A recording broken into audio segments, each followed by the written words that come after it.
Hey, my friends, we are officially back. We are officially here. We are official on the Super lookout. official. Super. I mean, is there any other way to be more official than what we're doing right now? I'm so official. All I need is a whistle. This Bitch is named episode. Crystal. Let her suck my pistol. This is What am I? episode 144. I hope. Last time I got the number wrong. Yes, episode 144 of the Lookout Podcast. I'm of course Meelz. I'm here with Jamal LJ. Got to do LJ. I don't know. LJ. LJ Jamal. I'm a man of many names. Apparently. Listen, man, you wouldn't be the first. But we're here. First things first, I want to ask you this question. All right. This is unrelated to anything ever. You're a I'm kind of sandwich. scared. No. Be fine. Trust me. You're a sandwich guy. Yeah. What's your one thing you have to have on a sandwich, and what's one thing that you never want on your sandwich?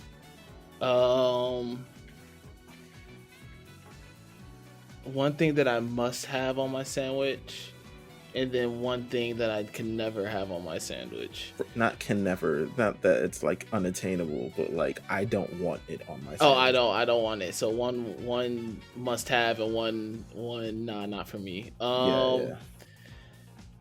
I know for the not for me is ketchup. Huh. I don't like ketchup. You don't like ketchup at all? Not like that. I mean, for fries, it's okay. It's fine. I think ketchup is too sweet. Like, I don't put ketchup on my burgers or anything like that. I mean, okay, fair. Ketchup on the burgers, yeah, you could do without it. I know people who put ketchup on just everything in sandwiches and stuff like that. Like, I'm just not a big ketchup guy. Mm-hmm. Thing that ketchup on the side, ketchup on the fries. Which one are you? Ketchup. I'm a dipper, so I do a mound of whatever sauce, and then I just dip the fries. Okay, I should know this, but okay, yeah. But something that I must have, good bread. I think the bread is the vehicle that is driving the sandwich, and if I'm gonna go on this drive, I need to drive in a good car. Listen, break us down to good bread for us, by the way. I would love to hear what I'm a good bread. Having. Okay. So a good bread. See, there's a lot of factors that play into what a good bread can be. Okay. You're talking about the mouthfeel. We're talking. Don't say sourdough because it's kind of hard, to be honest with you.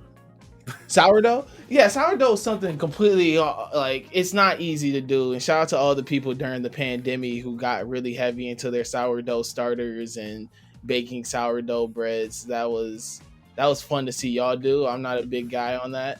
Mm-hmm. But no, for good bread, it's just like you don't want that. Sometimes the cheap white bread could get it done. I can't lie. I'm still a sucker for like a egg salad on some white bread, and that'll be it. Right. But like you really, I don't know. It's just like there's something about like some good ciabatta that's real nice and airy, or a baguette, a sandwich on a baguette, on like a warm baguette that's nice and crunchy on the outside and soft, and you get that pillowy soft middle, or it's just. There's so many ways different breads can be done. A good rye, a good pumpernickel. If you're going crazy, you're getting like a Reuben or getting something that's like a pastrami sandwich. Yeah, I just good bread. I think different sandwiches deserve different breads, and I just think that bread should just be good. But good bread for sure is just like a must-have.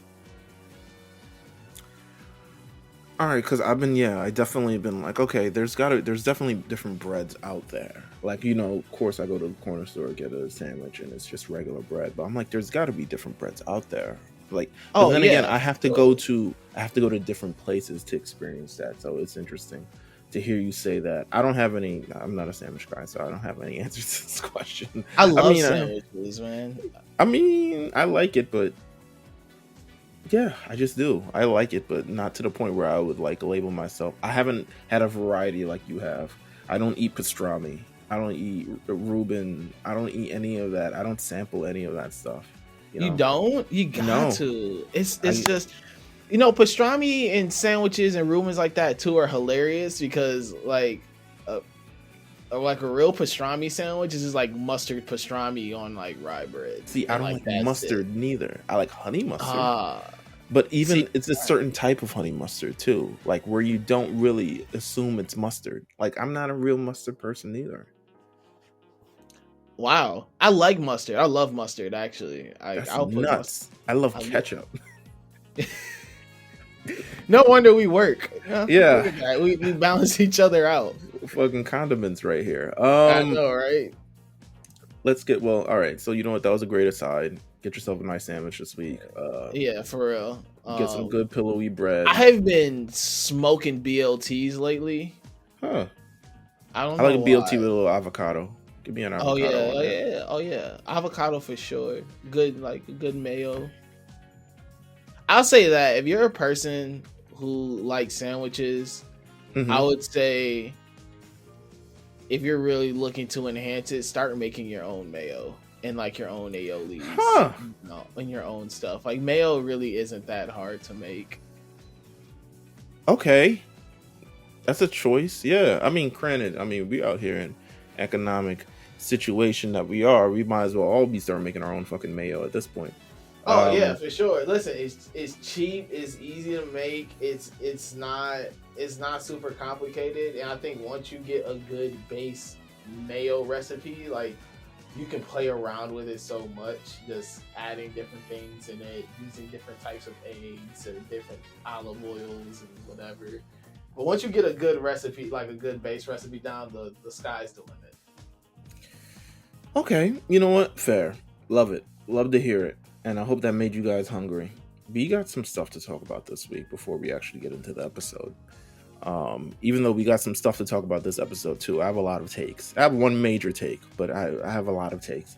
Yeah, you text me, and I'm excited to see what you got to say about what we got to talk about today. Absolutely. So, of course, we're talking about, and you can catch us later on in the episode, we are continuing our trek through Jujutsu Kaisen Season 1, and we are at they call this the Versus Mahito arc in the manga, and in the anime, it's the Young Fish and Reverse Punishment arc, and I like to call it the Junpei swap out, fake out. He's in the intro, but is he really in the show arc? So you have that to look forward to. But I want to get to a few things aside. One thing, because this has been something that grinds my gears. It's been grinding my gears. I wouldn't say all week because the discussion lasted all but 2 days, maybe 1 day and a half. But Anime NYC. Yeah. We have been there past 2 years. We've had a great time. We've got some amazing content from it. And we've just generally had a good time in general. Well, yeah, good time. I would say good time. I mean, yeah, there. It's a good time. New York City, freezing cold. Apparently, that's your wheelhouse. Apparently, it's like a winter wonderland for you. Oh yeah, nah. Listen, New York in November, that's easy money. I eat those. I eat that wind. I eat the cold. Whatever it is, I eat it. It's nothing to me. You might have to eat a lot more than just the cold when it comes to Anime NYC this year because the people are mad. The weebs are mad. The prices have been raised this year. If you pretty substantially, I would say so. Yeah, for sure. So let me actually pull up the website here. A few things that I know. All right, so changing about Anime NYC from last year to this year is that there is a new person in charge. Our friend of the show, past guest on the show, Peter Tatara, was the president of Anime NYC. He has since moved on, and I think the new president or new director for Anime NYC. So Peter, he leaves.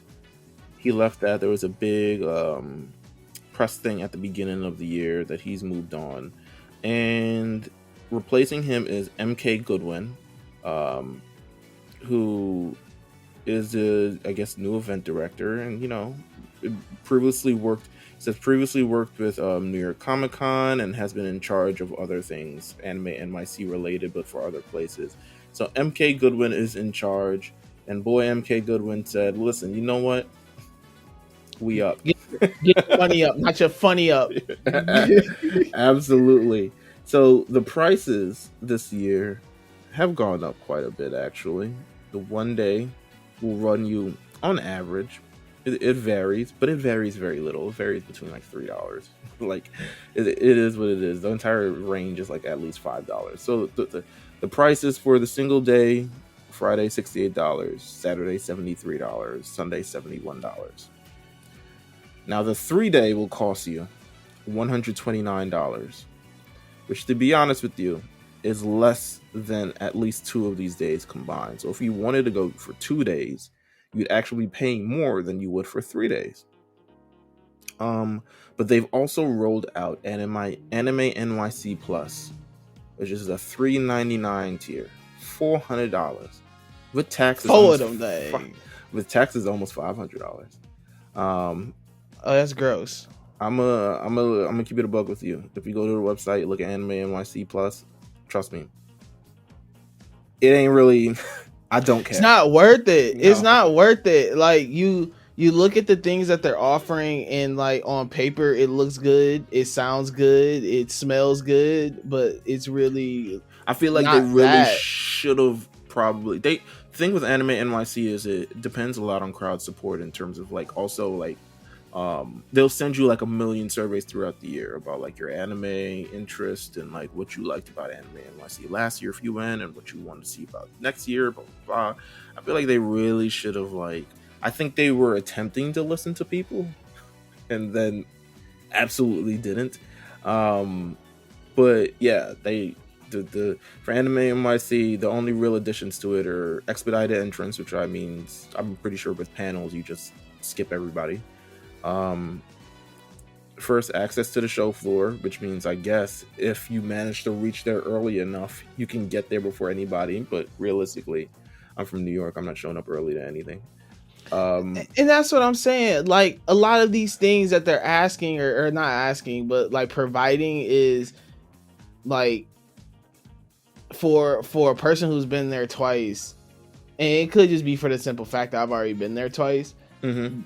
I'm not, like you said, I'm not getting up early or getting there early so I can get early access to some of this stuff. Like, what's the point? Like, a lot of the stuff that you want early access for, you're not going to be able to. No, I don't know. I just don't think it's worth it. It doesn't sound worth it. Anime NYC Plus Lounge access. To be honest with you, I've seen last year I had a Pro Pass because I was a panelist, and then I also had the Press Pass. They had the Pro Lounge. Pro Lounge is nothing to shake anything at. It's literally tables, chairs, and a gallon of water to share amongst your friends. So it's nothing. And then a 2023 official lanyard with pin and badge. To be honest with you, you get lanyard and you get a badge anyway. Yeah, all things that you get regardless. Yeah. I mean, I'm sure if you're not pressed, you maybe have to pay for it or something along those lines. But I know personally, like, I have lanyards, I have badges. I still have them from the last number of years. It's not that deep. If you want a lanyard that bad, I have 2 that I'll sell to you. But all right, for $50. My main concern is, more than anything, is that people are very up in arms about these prices. But I'm like,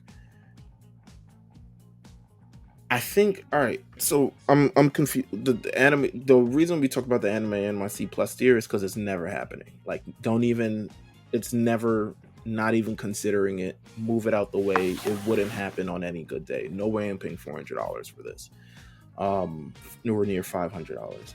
However, I think generally the prices of these are pretty much like going alongside everything that's happening. If you try to go to a concert this year, you're shit out of luck if you're not paying at least $1,000 to see your favorite artist. Maybe, actually, I'm bugging. At least $300, $400 to see your favorite artist, and that at times is nosebleed seats. The Drake concert in New York City is nuts. Oh, I'm in Minnesota. We didn't get a tour date. The closest tour date is Chicago, and I went to go look for Chicago tickets. So I was like, listen, Chicago's only a 6-hour drive. I can make that. I can do that. Make it a weekend. Drake. Yeah, that's what I'm saying. It falls on it's July 5th. It happens, so you get the 4th of July with it. Like, whole cool thing. I went to go check tickets, and it's I think like $450 for like section 300. Bro, it's ridiculous. It's ridiculous. Beyonce tickets, don't even ask. It's just another monster of a thing. But here's the thing. With Beyonce, she's going on. Most things, it's going on tour. Beyonce, you officially know she's going on tour. All of her fans do the right thing, which is save in advance. They pretty much have a stay ready so you don't have to get ready kind of policy with Beyonce shows. Every album comes to tour. You can set your watch to it. They know in advance, so they are the ones prepared to pay $1,000. Shout out, bravo, clap to them. Drake, you just announced that shit like 2 weeks ago. They got the other fucking festivals that are coming out this summer. Other people are going on tour. Everything is like, it's going crazy. Like, obviously, they're running it up for whatever the hell 2020 and 2021 cost them. Anime NYC is no fucking different. And to be honest with you, people are complaining that it's like, it's not worth the price. And I'm like, but you still go. Like, I don't get it. Like, this isn't crazy to me. Go one day. If you're gonna go and you feel like the price is, suddenly people are saying like, oh, it's too cold. It's November. It's November every year. It's always cold. Like, suddenly people saying it's not worth it to be there all weekend. Go one day. Go Saturday. Go Saturday. Saturday is the day that you want to go, because Friday they start late anyways. Yeah, 1 p.m., which is why it's the cheapest day. Yeah. And Sunday they stop early. So yeah, they stop early, and then by that time everybody's been shown and pumped out. Right. And, they don't really want to do anything that's really going on. Right. Yeah, just go Saturday. Saturday is the day anyway. That's when they have all the big stuff. That's when you got all the big names. That's when all the exclusives drop. Like, go Saturday. If you're really, I don't know. To me, I'm like, there's no real complaint about it. Like, it's not that deep. To me, it's not that deep. It's really not. It's not at all. Things cost more. It's a fucked up society, but here we are. Things cost more. They just do. These prices aren't ridiculous to me. If I was, let's say for instance, I really wanted to go and we weren't under any press thing, which with new management always comes new change in how they want to cover the event, which means for us, we either may continue to get the things for press or we may not continue to get the things for press. It's up to whatever the new MK Goodwin decides at this point of what press is, because I know for New York Comic Con, they're like, what, podcast? Fuck out of here. So if I were to say like, oh, okay, if I were from out of state, rather, like you, I would say, you know what? I don't really feel like coming. You know what? Isayama's on Saturday. I really want to go. There are other stuff I want to see on Friday. There are other stuff I want to see on Sunday. But realistically, like, I'm not trying to be there all 3 days. Either you get the 129 pass, which is like, to me, I don't even remember last year's things. I'm pretty sure it was like $90 or $70 or something. So I understand why people would get mad at like the 100% or like 80% price hike. But like, to me, this is alongside standard rate for like everything that's going on. If the shit was $200, I'd be like, all right, you're bugging. Like $250, I'd be like, nah, we're not. We don't do this. But to me, it's like, you go in there, you cosplay, you're already spending $150 on whatever the hell you're wearing. You might as well just like chalk it up to the game. It just is what it is. I don't know what to say. What's your thoughts?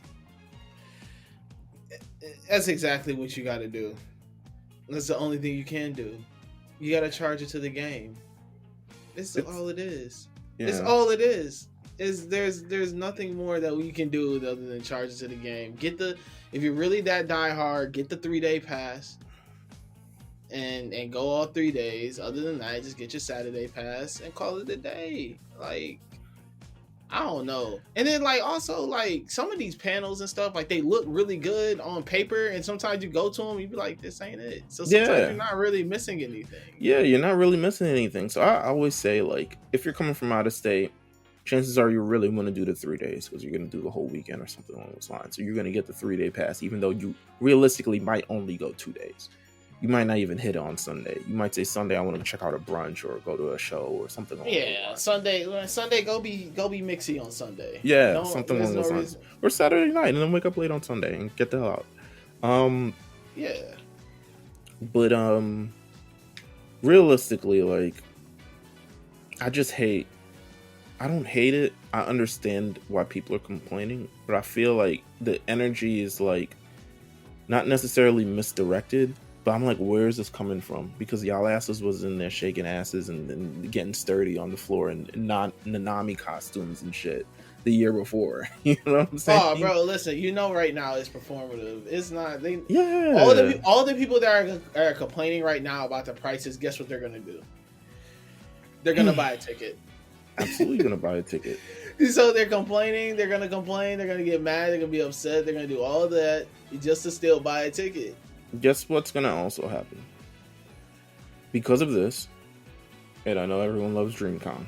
DreamCon tickets gonna raise too. You're gonna realize it's hard to throw an actual thing in this day and age because of how much things are just like raising in price overall. The amount to rent a damn thing, the amount to. That's what I'm saying. Like, it's inflation is hitting everyone everywhere for every business, like.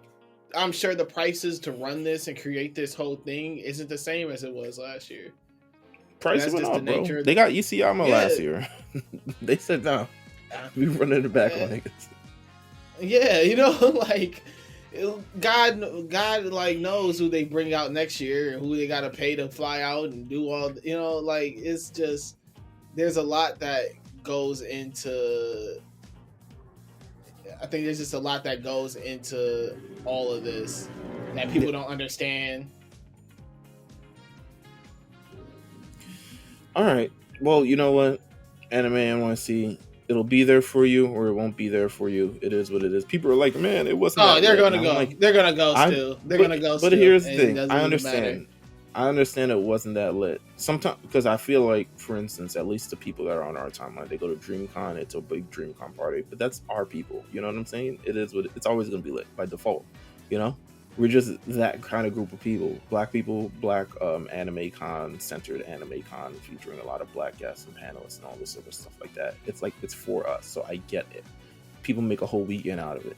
It's the same thing in New York, except it's not as hot as fucking DreamCon. It's not as hot as Texas in the fucking July, nigga. All right. Moving on. Trigun's anime has wrapped up for the season. They said the final phase of the series has been greenlit, so we should see another part of this new Trigun thing. I say this just to say this. I gotta go check out the one that just finished airing, I guess, which wrapped up. I mean, winter anime has pretty much wrapped up. I mean, it's wrapping up.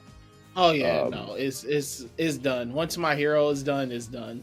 Yeah, so winter anime is pretty much wrapping up. I think we had a good winter season in terms of anime and stuff. I really only kept up with My Hero because, quite honestly, yeah. To be honest, though, like, I mean, there were some really good things to keep up with, too, outside of My Hero. But, I mean, My Hero this season blew everybody else out the water. I agree. In terms of everything else I was running alongside of it. But, with that said, you should look forward to new Trigun. I also got to watch the old Trigun because J5 has been dying for me to watch the old Trigun so we can get on here and talk about Trigun. So... maybe that's some, summer Akames. We'll get them in the summer. Yeah. We'll get them in the summer. We'll get to my boy Vash. Yeah, we'll get to Vash soon. With that said, speaking of anime, Crunchyroll released its list for brand new spring 2023 anime. Of course, we got Dr. Stone kind of heading things, New World. Starts airing on April 6th. We got Mashal, Magic and Muscles, airing April 7th. We got the second season of Mobile Suit Gundam: The Witch from Mercury, beginning April 9th. That's such a fast turnaround for that. It's crazy. They probably just continued working on it. We got Hell's Paradise premiering April 1st. Vinland Saga season 2 at 9:30. Well, sorry, why did I say 9:30? Oh, because they didn't give a date yet. Yeah, there isn't a date yet. Vinland Saga season 2 will be there. We would also presume it's not listed here yet. I'm not sure if the date has been officially confirmed, but Demon Slayer Kimetsu no Yaiba Swordsmith Village arc should be airing in this season as well. Is Bleach airing Thousand Year Blood arc season 2? Let me check it out because I know it's not on Crunchyroll, so they're like fucking niggas. But no, that is in July. So I have, I guess, time to catch up on Bleach whenever the fuck I do that. Never. And that is that for spring 2023 anime. Oh, the Pokemon anime finished. Did you see that online? It's finished? Yeah. Well, Ash's journey is officially finished. Okay, that's what I thought. Okay. So Yeah. it did. Okay. Yeah, Ash is done. He retired. Had a nice little thing. The final episode consisted of him reuniting with Pidgeot, which has not been seen for over 1,100 episodes. And what was that Pidgeot doing? Living a Pidgeot life, man. Listen, out here. But it's funny because that's his first Pokemon he... Well, no, that was actually his second Pokemon that he ever caught. His first one he ever caught was Caterpie, and he gave that away too. Oh yeah, that's because that Caterpie was a cuck though. So you have that to look forward to. Ash's journey is done. The new anime begins, I believe in 2 weeks or so, featuring all types of... They've already let go of like everyone who's going to be in it and what it's all about and blah blah blah. Oh, you see Captain Pikachu, right? Captain Pikachu, man. Captain Pikachu. He keeps a job. You know what I'm saying? He's like, Ash is done. Listen. But me, I'm not. Never. The bag keeps growing, man. Hey man, the Pikachu bag never stops. You think that Macy's Day Parade is just gonna air it, just walk down Broadway itself? Fuck out of here. Last week, damn, this is a long intro. I did not expect this to be half an hour. Last week, we made this incredible thing. We talked about season 2 of Jujutsu Kaisen, and I was like, oh, by the time this episode comes out, we'll probably get some new news at this time. We joked and we laughed. Boy, was we fucking right. Jujutsu Kaisen's second season premiere, it officially got the July 6th date, so you have that to look forward to, day after that Drake concert. Oh yeah, the one that I'm not going to. I'm sure you'll find a way there. I might just be in Chicago for it. Just in Chicago, but not actually at the show. Come on, man. We gonna get you there one way or another. So July 6th is dropping. Start the campaign. Start the campaign. Let's get Jamal to see Drake. How about that? Jamal to Drake. That's the Jamal hashtag. To Drake. We got a full trailer. I don't know if you've seen this trailer. Have you? Yes, I did. Okay. I was about to say, I was like, you can say no. I did see it. No, I saw it. I saw it when it got posted. This shit looks different than season 1. I'm gonna keep it a buck with you. Like, we're watching season 1 now. It seems a little bit less it seems to me a little bit more dynamic than season 1, and the trailer, to be honest, looks a little bit more unfinished as well. I feel like it could be polished a little bit more, but you get some clips of teen. I wouldn't say teen. I guess it's a teen. I don't know. Gojo's not really that old anyway. Like right now in the anime, he's not even that old. So I guess he is a teen. Young Gojo, young Geto. If you don't know, he is the current protagonist in the series that we're about to talk about. You get who's my man? What's his name? Homeboy's daddy. Oh, Megumi's daddy, Toji. yeah, Toji. Toji. Everyone's going crazy about his waist. They're like, oh my god, they drew the waist so good. And we get this. Hips don't lie. Yeah, it doesn't. And we get to see all the journey between them. I'm looking forward to this arc. I know you are looking forward to this arc. The best arc in the series. It is. I mean, we rated it S tier for a reason. So, ladies and gents, you have that to look forward to this summer at the Kame. I mean, we watching a lot of things at the Kame house. You know what I'm saying? They could end up on the list. They didn't even bring up the. They didn't even bring. I mean, obviously we're doing Gojo's past as the first, but they didn't bring up Shibuya. Yeah, it goes jump straight. It said jump straight into Shibuya after it, and I don't think they're gonna. Gojo's past arc isn't gonna be long. No, like, it's a pretty short. Maybe like 6 episodes, maybe. Yeah, maybe like 5, 6. The first episode, to me, when we return on the first episode, I'm looking forward to that because that chapter that we leave up on, it's the funny chapter. Oh my god, I forgot what the saying is. Oh. It's like that? It's like that. It's like that. It's like that chapter to me is nuts. So I'm looking forward to, I hope they really do animate it. Please don't make it like a Juju Stroll or some shit like that. Like, I need that full episode animated. I love a good same here. Filler. So we have that to look forward to, and then we get in the past arc, and then we get into Shibuya Incident for all of second season. Before we get into that, we got to finish wrapping up this first season. So what we got here, we're going to talk about this the second arc of Jujutsu Kaisen, the versus Mahito arc, aka the Young Fish and Reverse Punishment arc, and we're going to get it, and we'll be right back. On the lookout.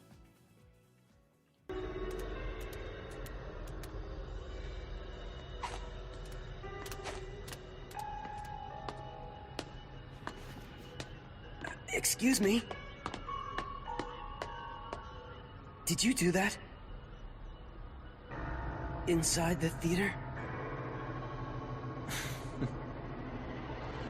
Wow. So you can actually see me.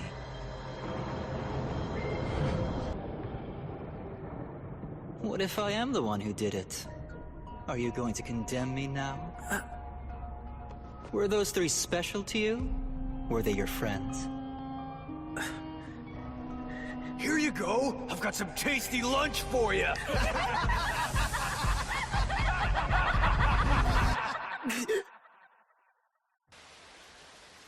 So, can I? Can I do that too? We are officially back on the lookout. Talking about this arc, man.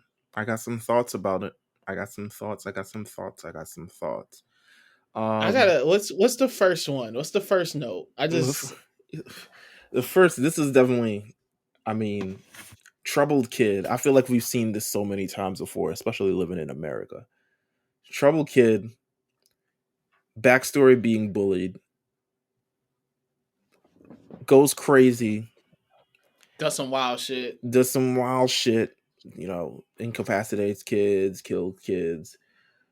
We see him on the news, he was a good kid, and then we see a picture of his family riding a jet ski, as they say, murderer of, etc., etc. You know what I'm saying? I feel like this is something, it's a tale that we have seen before. And this is in anime form, so we don't get any of the salaciousness or imperfect nature of this. Everyone is perfect to a sense, or at least has a sort of story that they can kind of dread from as well, or pull from as well. What were your thoughts on this arc? This is an arc. There's some fighting in it. There's some storytelling. There's the power of friendship. A lot of things going on. This arc also gave us some really great memes. Fight back. Fight back. That between that and the Nanami great one-liners, I really enjoyed this arc. I think this was a great way to kind of introduce us to, would you call this Yuji's rival? Yeah. I would say Yeah. so. You know what? It felt so. Here's my thing going into it the first time, and to be honest with you, the first time I went to it, I feel differently now watching it than I do the first time or the second time that I do am watching it. Mahito felt like a to Yuji felt like what Shigaraki is to Deku. Um, and in an instance, it's still kind of right, but it's also very wrong. Um, You gotta think, they're both disfigured, disformed, like white haired villains that also wears Rick Owens. Um, they he's got a power that destroys or things people. Um, yeah. there's a lot of similarities, so I was like, oh, okay, like this is like obviously Mahito is set to be like the next big bad in all of this. Like they're introducing him now, but we get to the spoiler section and find out about how all of that ends up. Um, let's talk before we get into anything about that, because we're gonna do our whole profile and everybody. Let's talk about we're gonna introduce this from three different angles. I love a good three perspectives kind of thing. We're gonna go through Junpei's situation, we're gonna go through Yuji and Nanami situation, and then we're gonna go through Mahito's, situation, and we'll meet in the middle because all three eventually do meet in the middle at some point. Um, let's start with Junpei. I gotta stop saying Junpei. Okay, I'm gonna read through his bio, his personality. Let me know if there's any red flags that you see. Oh, there's automatically red flag when you just see how he looks. Automatic red flag. He's introduced as part of what club is it? I feel like it's the. Don't he got a bayang too, don't he? He's got a little bayang. He got a little bayang. Yo, he does got a bayang. Oh my god. Yeah, see, man. That was an automatic. That's one eye covered up on purpose. He's introduced at a movie theater. He's sitting down at a movie theater because he doesn't go to school anymore because he's bullied at school so much. But he also is at the movie theater with the three bullies. Eventually, those three bullies die at the hands of Mahito.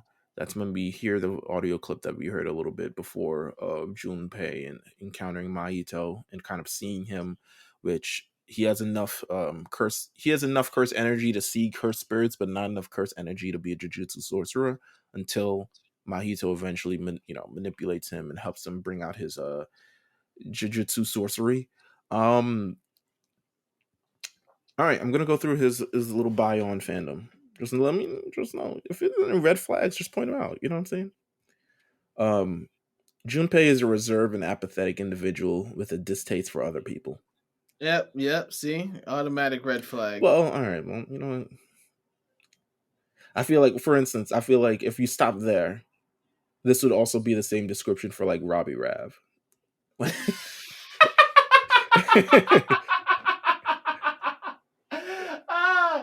also a red flag. It's sorry, too much negativity. I love Rob. Yes. He has very negative views of people and society as a whole. Damn, this is getting more and more Robbie as we go. If there existed a button that would kill everyone he hates, he wouldn't press it. However, if there was a button that would only kill people who hated him, he'd press it without hesitation. He claims that he feels indifferent. Wait. That was a red flag, by the way. I don't know. It's a super red flag. Yeah. So if I hate you, I'm gonna die. But if you hate me, I'm straight. If he hates you, you're definitely going to die. No. If you hate him and he has no idea who you were, you're kind of straight. Yes. Like he's not gonna kill everybody. He's only. No, he says only kill the people that hate him. Yeah, only people. No. He would kill. Yeah, well, yeah, everybody who hated him. Yeah, okay, I see what you're saying. If you hate him, you're gonna die. If you don't hate him, you're gonna live. But if he hates you, it's like in this weird limbo area of like what you finna do. Because I feel that if you hate me, I must hate you too, or have done something to you. I can see that why you has say depicted. That. Yeah, it's a little confusing. Um, he claims that he feels indifferent towards people and believes that there's no worse than hating them. All this is a red flag to me. Junpei's indifference towards other humans because he expects them to be evil. So even people's deaths don't seem to affect him. Again, red flag. Um, he expects people to be evil. Like he believes that it's just a regular form of human nature, which means that people could hate him, which means he would kill them. This is due to all the trauma he received from being bullied and rejected in his life. Fair. Be at lookout. Do not condone bullying of any form or type. Um, he has been a recluse, but Junpei loves movies and tried to start his own club at school. It was unfortunately taken over by bullies who burned Junpei while nobody did anything to help him or reprimand his assaulters. Again, bullying fucking sucks. Yeah, we do not condone bullying on the Lookout podcast. Bullying is for suckers. While despite being a normal student, Junpei's dejected attitude made him an easy for Mahito to manipulate. Mahito fed into Junpei's darkness and encouraged him to take his indifference a step further into hate and revenge. Come on, this is every after-school special, literally. This resulted in short-sightedness that made Junpei unable to see Mahito for what he truly was. You hated a person who can't see people for what they truly are. You know what I'm saying? You hate a person like that. Yuji, someone else who's around Junpei's age, who was also interested in movies, became one of Junpei's only friends. Even after Junpei had rejected all of those around him, Yuji was able to bring Junpei out of his troubled mindset. So with this, I say, my big question, my big take.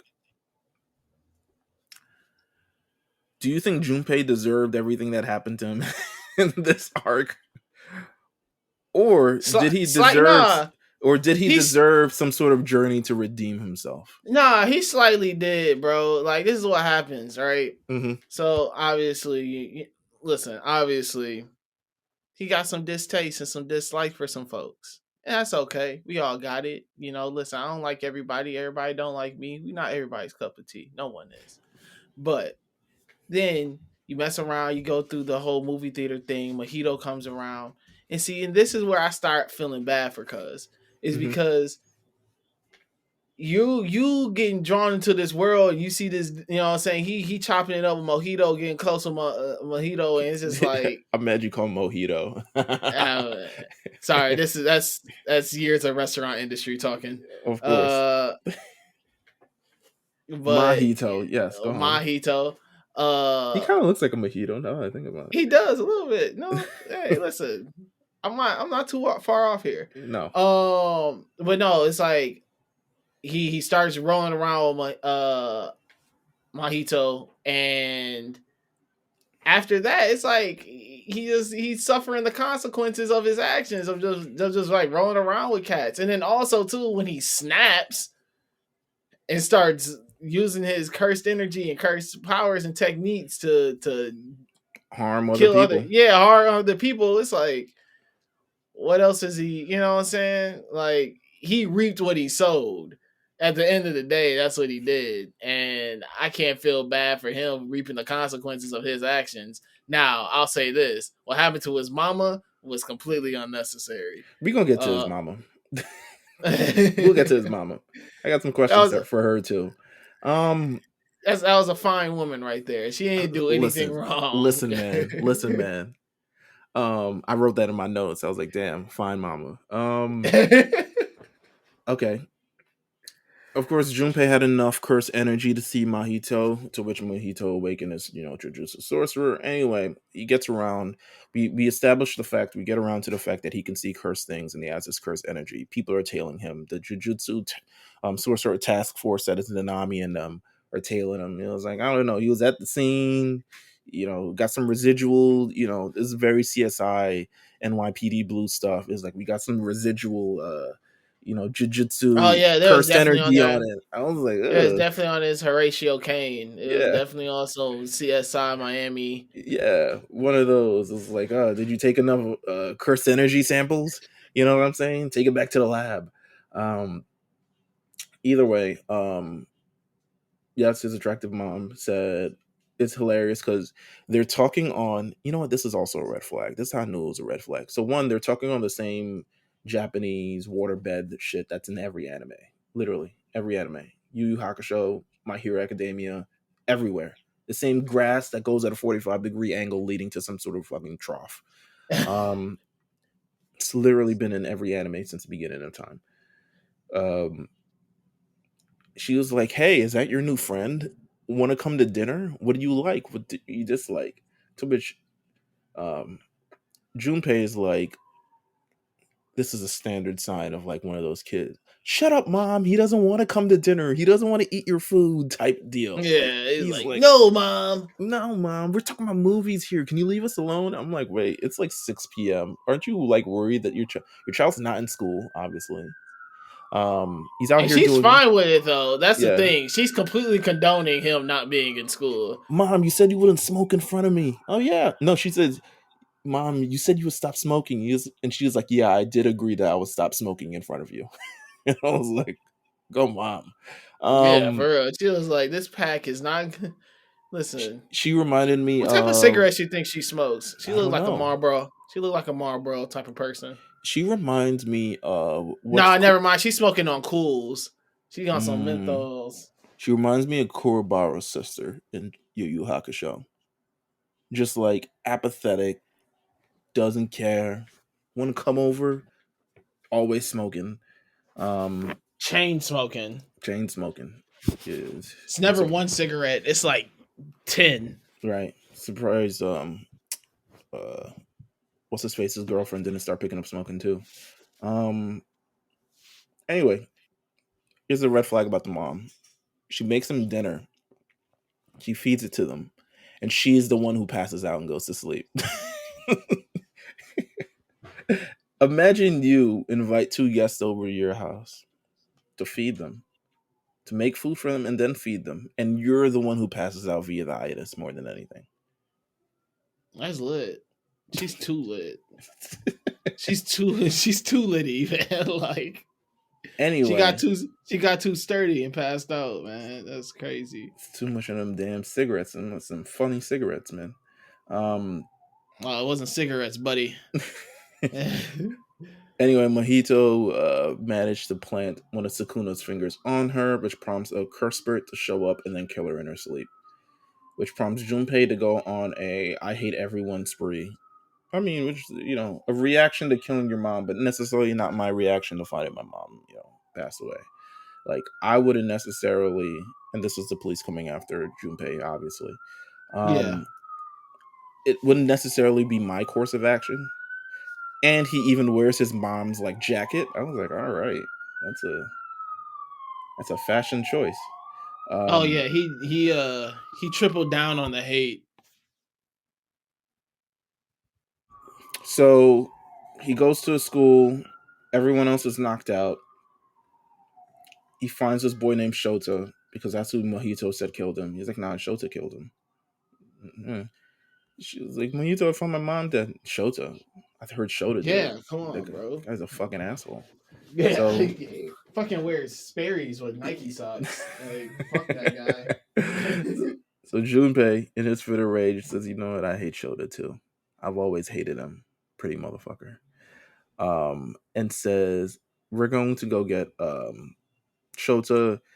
He uses all his jujutsu sorcery, chokes him, blah blah blah. Is about to kill him to when Yuji shows up, He's and we're just gonna. like, no, you're a good person. You're right, right. And then they go scrapping in the hallway. Let's end right there. Let's go to Yuji a little bit. So Yuji's supposed to be dead. He's not dead, but he's managed to be able to move throughout the city without any of his other jujutsu friend sorcerers finding out that he's like living or chilling on fucking waterbeds, Japanese waterbeds with everybody. Um, he's dispatched with Nanami to learn a little bit more about jujutsu sorcery and also investigate all these other things. And for the first time, he finds himself killing those transfigured humans that Mahito left, and he doesn't like it. He was like, "Nah, I don't like this shit. I don't like it all. I'm not supposed to kill. I don't like killing at all." Nanami. Let's talk about Nanami. I fuck with Nanami because Nanami is a real common man. he's the real grounded human being in this and all this. Like the fact that he went through not only the jujutsu trenches, but he went through the office work and the career grind too. Mm-hmm. He understands the reason why people, he understands why people hate their lives. And people ain't fucking with what they doing. So Nanami is out here. Great quirk. We see a little bit of his backstory. Again, yes, used to live. He graduated from the same high school as Geto and Gojo, but he chose a different life path, which is the more sales. And he worked in a shitty sales office, and he did sales, and he would call people and try to sell them stocks or whatever the fact. And then he found out that he hated that life, and then he moved on to where he's doing now, which is exercising things as a first grade jujutsu sorcerer. He does not see Yuji as a proper jujutsu sorcerer. He sees him as a kid that he needs to babysit all the time, which is why Nanami sends Yuji out on this mission while he goes out. He knows that Mahito did it, so he goes out to find Mahito himself and try to murder him. Hence the Mahito versus Nanami fight that occurs. We see Nanami's curse technique. We see that after 5 p.m. he turns up. It's called overtime. If he does not kill his thing by 5 p.m., he starts turning up. Kaioken type shit. And the battle is inconclusive because Mahito manages to get away from all this other stuff. Let's see. What did I say? What else did I have in my notes? Okay, so boom. Yuji, he meets Junpei. We get the whole situation. They become friends. We get to this journey where he tries to stop him. Let's go to Mahito's journey. Mahito. We gotta touch on quickly about Yuji's internal battle too of like right and wrong in a weird way of just like who is he to take a life? Right. The ethics of it all. What do you kind of think about that? I actually enjoy it. I think that I think JJK is one of those weird ones where they play it as there's bad guys and good guys here, but everybody here is kind of doing whatever they want on their own moral compass. And I don't know, man. I don't know. I guess it is. Yeah, whatever. Yeah, like everyone's kind of doing their own thing in terms of like what they want to do. Like I think this is just one of those situations where he kind of figures this out of jujutsu sorcery. Like there's some times where the lines are going to get blurred of, well, I just killed this person, so am I bad or am I doing the right thing? And he kind of has to deal with those blurry lines of what comes with being a jujutsu sorcerer. Right. And I think him having to deal with that though just helps strengthen his character as you go throughout the series. He definitely goes through a lot in this series, and it's helped with a lot of. It contributes a lot to kind of like where he sees things in the future and how he and his past as well. I think he's holding on to a lot of stuff, especially with his grandfather dying and letting him know that he's a good heart and he needs to go out and do good things. But essentially, he's in a line of work where you're going to have to kill people and you're going to have to face a lot of different things. And sometimes the solution to it isn't always talking through. And we slide over to everything that's happening now in the hallway and we see Mahito essentially. So Mahito is, when we talked about last episode with Gojo and Hanami, he is the boss of those guys and he's working in tandem with Geto. So he's working with Geto in this instance to come up with a plot to essentially how to make curses the dominant thing in society over humans. And Geto wants his goal as well. Geto thinks they should go about it a different way. Mahito's trying to go about it his way. We'll see ultimately where it lies. But Mahito, idol transfiguration is his curse technique, where essentially he grabs the soul of someone and morphs it in any way, and it eventually kills him. Like it's a one shot KO type shit. Yeah, he's kind of Mahito's kind of OP. Yeah, he's kind of OP. Like you kind of gotta not touch him, which is why Shigaraki. I was like, oh, this nigga is Shigaraki. Oh yeah, I'm telling you, down to the Rick. He fights Nanami, narrowly escapes. He reemerges as Yuji attempts to save the soul of Junpei, but he is the one who gets between it all. And he realized, first of all, Junpei, how do you feel about Junpei's curse technique, that little jellyfish, evil jellyfish thing? It was alright. It was cool. Poison. He stabs Yuji, and it's surprised when Yuji doesn't say, like, I'm gonna fucking kill you. And he's like, damn, you must be my friend because I did something bad to you, yet you don't want to kill me. And he's like, yeah, I'm a good person. Like, everybody's not trying to kill you. You know what I'm saying? Everybody's not out to get you. This world isn't as simple as black and white or people that hate you. Not everyone has that kind of thing inside of, like, not everyone's inherently evil or inherently bad. And Junpei's like, damn, I never thought of it like that. And then Mahito touches him and then turns him into this fucking big Teletubby looking shit. Mahito, once he realizes that he no longer has any grip on Junpei, pretty much uses his idol transfiguration to kill Junpei. And, well, to transfigure him. And then Junpei eventually dies. As Yuji's trying to say, like, yo, Sukuna, could you help heal my friend? I'll do anything. And Sukuna's like, he's like, fuck out of here. He's like, get out of here. He's laughing with Mahito. He's like, they're laughing together. Oh, god damn, they were laughing together. They had a good ass time. He's like, I'm not doing shit. They had one of those nigga laughs. Mm-hmm. Like, somebody like ran from the table. Like, it was like one of those type of laughs they were having. Someone took off running. Another one was slapping. Like, listen, they were clowning. He was getting done up at the lunch table. That's essentially what was happening here. He says, essentially, I'm not doing shit for you. He was like, SMD, brother. So Junpei dies and Yuji snaps. And for the first time, he has this unyielding rage and he says, I'm going to kill you. And that is what their battle is. It's the first battle between Yuji and Mahito in this series. They clash throughout the school. They go throughout the windows. Mahito transfigures himself into all different type of shit. He spikes all this other stuff that goes through Yuji that honestly should kill him, but I guess he's the main character, and so he's not going to die. Can't kill him. Yeah, he's not going to die that easy. Only Sukuna can kill him, and he barely even did. He's about to really put the gavel on him, and then Nanami shows up and cuts off his arm, and they create a plan of attack, noting that Yuji's attacks can actually hurt Mahito, whereas Nanami is like, yo, I'm one shot away from getting one-shotted. So they fight together to create openings. Incredible meme that results from this. An amazing one.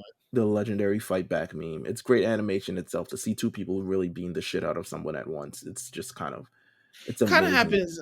I mean, we'll get into it later, but this is the first of, I think, like 3 times someone gets jumped in a very artistic and beautiful way. Hey man, Mappa only does high quality jumpings, you know what I'm saying? Yeah, listen, we only jump in the highest of qualities here. Yeah, man. Great animation. Yuji manages to get distracted after he throws a couple of transfigured shits at him, and now it's down to Nanami and Mahito, and Mahito opens his domain expansion, and this is the third time in this series that we've seen domain expansion. Domain expansion is an advanced barrier technique that manifests the user's innate domain and traps their target inside using a barrier wall to create a separate space. Once inside, the user's curse techniques are improved and cannot be avoided. It's supposed to be a one-shot KO. Yep. Nanami says, yo, I'm only a grade 1 sorcerer. This man is a special grade. I got no chance in hell. I'm locked in this domain. I'm about to die. It is what it is. Yuji breaks into the domain from outside in like the coolest way ever. Like Stone Cold Steve Austin kind of shit. Oh yeah, it was definitely Dun dun dun dun dun dun. Damn. And But once yeah, and once he's inside, I guess the domain is touching Yuji, which is then touching Sukuna, and Sukuna's like, "Yo, I know we was laughing like a couple minutes ago, but I told you earlier, if you fucking touch me, I'm gonna kill you."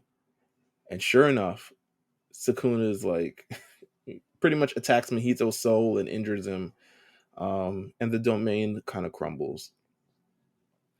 They're like, "We have." Yuji was playing 5D chess right there. Was he? Yeah. I feel like he was playing.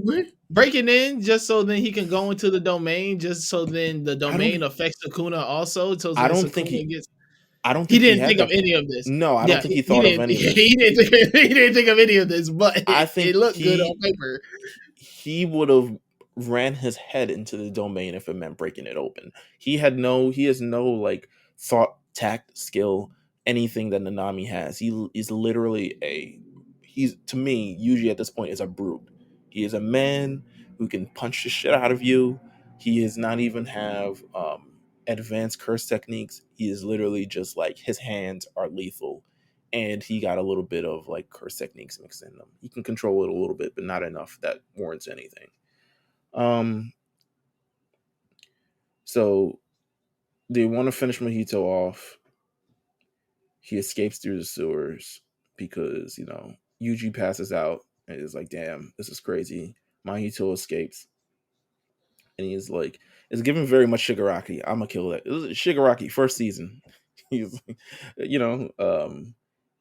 Shigaraki getting shot up by the gun guy. Oh yeah, by Snipe. Yeah. And then saying, I'm gonna get this motherfucker one day. So does he ever get his revenge against Snipe? I don't think he does. Hell no. Snipe not even out there like that. Snipe don't even really move at everybody else, to be honest with you. Oh yeah, Snipe be doing his own thing. He needs to be in the show more often. I need to see him in these last chapters of MHA. Shoot him again. Like, that would be crazy if that's how it really ends. Nah, because they got another real shooter in the series now. They got the real shooters now. Yes. Snipe had dreads though, bro. So this is true. He's a brother. Man. Yeah, he is. He probably look like Boris Cujo, whatever his name is, under that mask.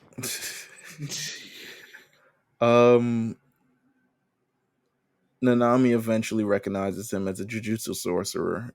Recognizes Yuji as Jujutsu sorcerer. I'm like, how convenient.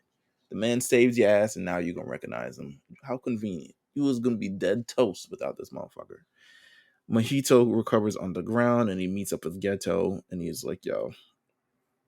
He meets up with Geto, Jogo, and Hanami, and he's like, yo, you might have to go with this other plan that Geto got. This shit ain't working out. I got killed almost twice in that arc.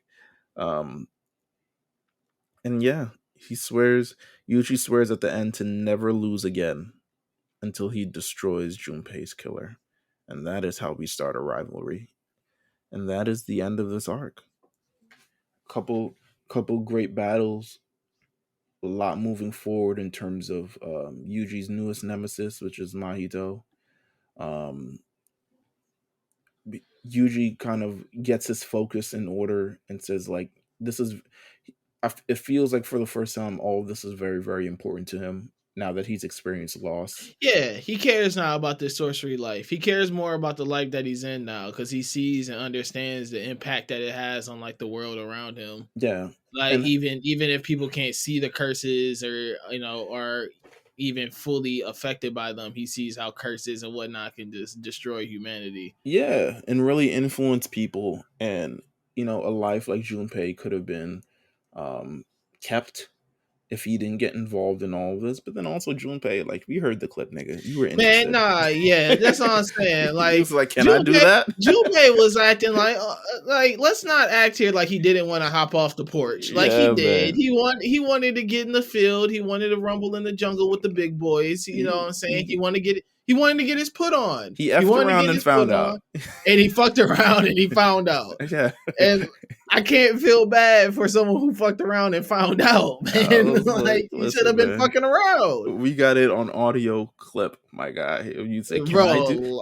can I do that? I was like, oh, you trying to kill people? Okay, Yeah, all he was like, "Can I do that?" right. Yeah, that was him. Next thing you know, You felt that. You really now you feel the sizzle. You dead, and spoiler alert for anybody. I know we're gonna go in the spoiler section very very soon. He doesn't come back. He's dead. oh You yeah, know, he's done. He's cooked. he's done. He's out of the intro, out of the cards, anything, man. He might get a toy, maybe, but like, Maybe he might um, get a figure, but I feel that if you're copping the Junpei figure, you you got your own issues you got to yeah, deal with. man.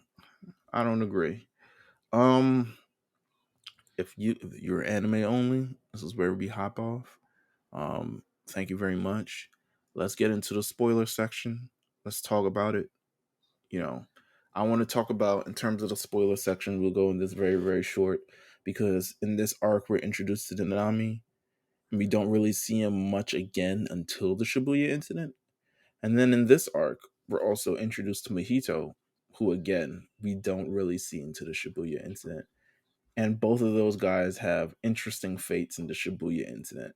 How did you feel seeing these guys for the first time? And like, I had to kind of catch up on everything that happened with them in the Shibuya incident, but they kind of more so seem like players in this thing as opposed to actual like characters. Like they're not to the. That's why like my initial thoughts on Mahito was like, oh, Shigaraki, he gonna take the throne after this. Like he gonna take the throne. He's gonna kill Geto. Boy, Yeah, Ghetto said, nah, he not said, my "Fuck out ass. of here." Yeah, he said, "Wrong nigga, right time." That's what he told him.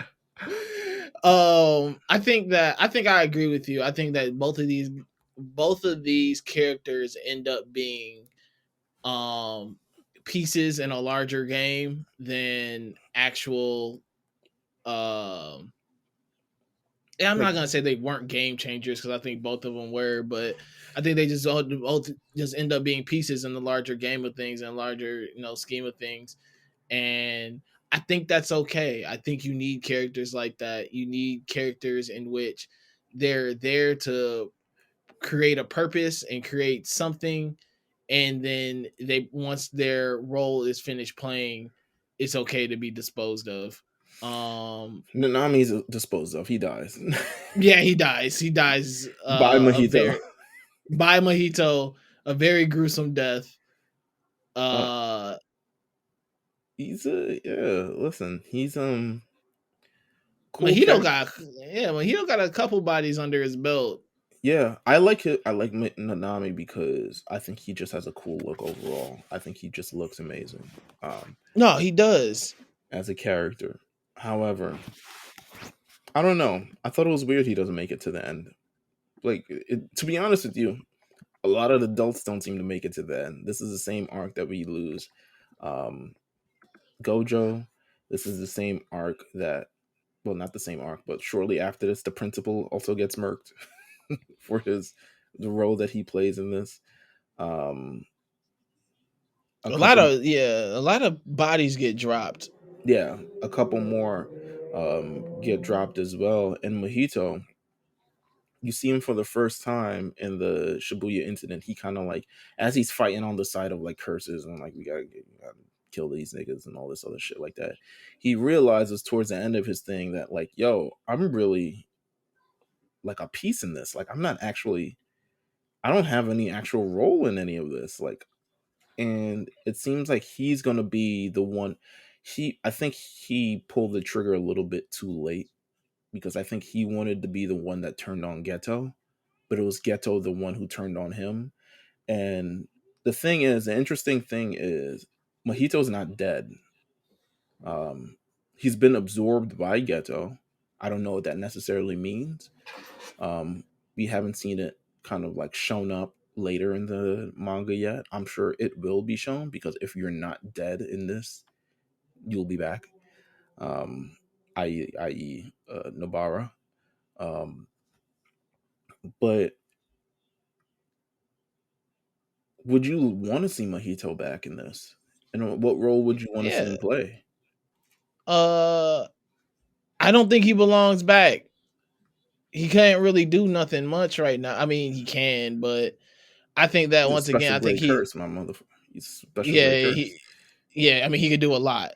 I don't think though story wise, he adds anything to what's going on. Just because I feel that he's such an anarchic, Mm-hmm. uh, uh, like he just loves chaos. Mm-hmm. That's what he's there for. And I think with the Shibuya incident, with everything that had led up to it, he played a perfect role and a perfect villain for Yuji because even like when they start the Shibuya incident, like he just darts off and just goes and starts doing his own thing. Mm-hmm. And he's just nothing but anarchy and chaos. Like that's all he cares about. He doesn't really he's just trying to figure out how can I create as much pain and suffering for humans as possible. And I think now where they're at in the story, they have gone so far away from kind of needing a character like that right now. That I don't think that him returning does much for anyone.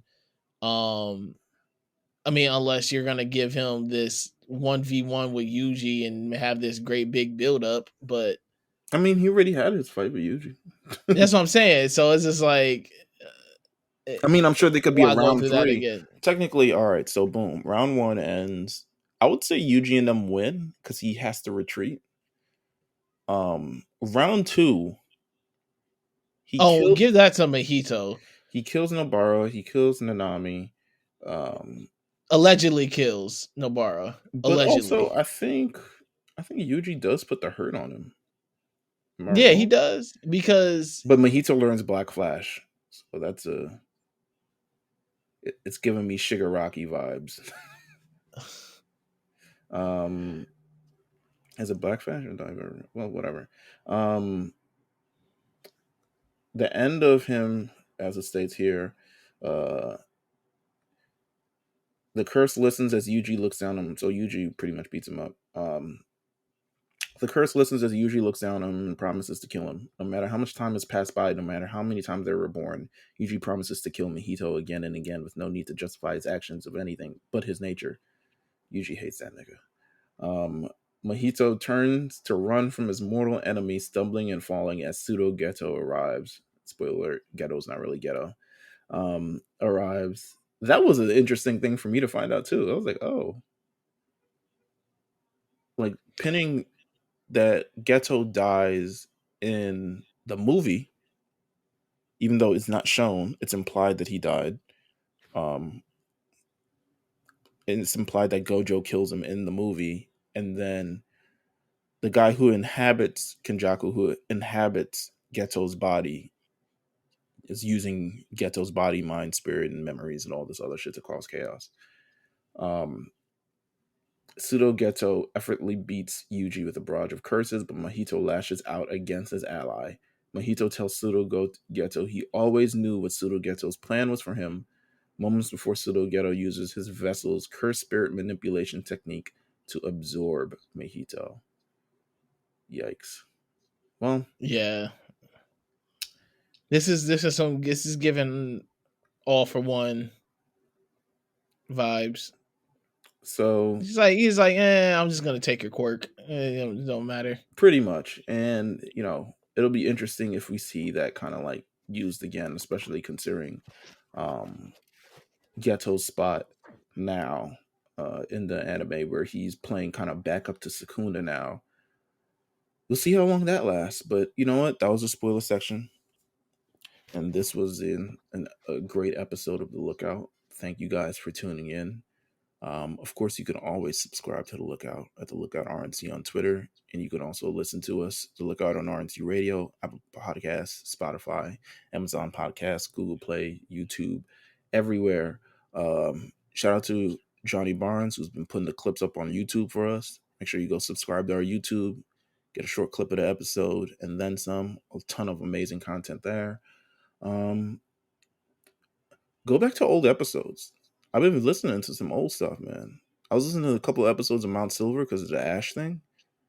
Boy, them some funny shits, man. I might have to do another. Oh yeah, y'all got some. You got some gems on Mount Silver. Absolutely. Hell, you might listen to an old episode of Big Eyes, and you might understand what the hell we talk about in the spoiler section this week. Yeah, you might. You actually might. So with that said, make sure you go listen to all of our amazing content and listen to everything on this week. It's a big week for WWE, so make sure you check out all the A show stuff as well, because we got a lot going on over there. And of course, you can listen to Subs Lie, Dubs Lie this week. They will be going over the Future Trunks saying thing. So if you're into a dystopian future, this is your this is your episode. A lot of bad time traveling, but it's okay. It's okay. He's, it's not his fault, but it is. With that said, we'll be back next week to go over the Kyoto Goodwill tournament arc. Oh, a tournament arc. There's always got to be one. Don't you love a good tournament arc? There's nothing better than a good tournament arc. Just a little tournament, don't hurt nobody. But until then, we'll see you guys next week. Take care.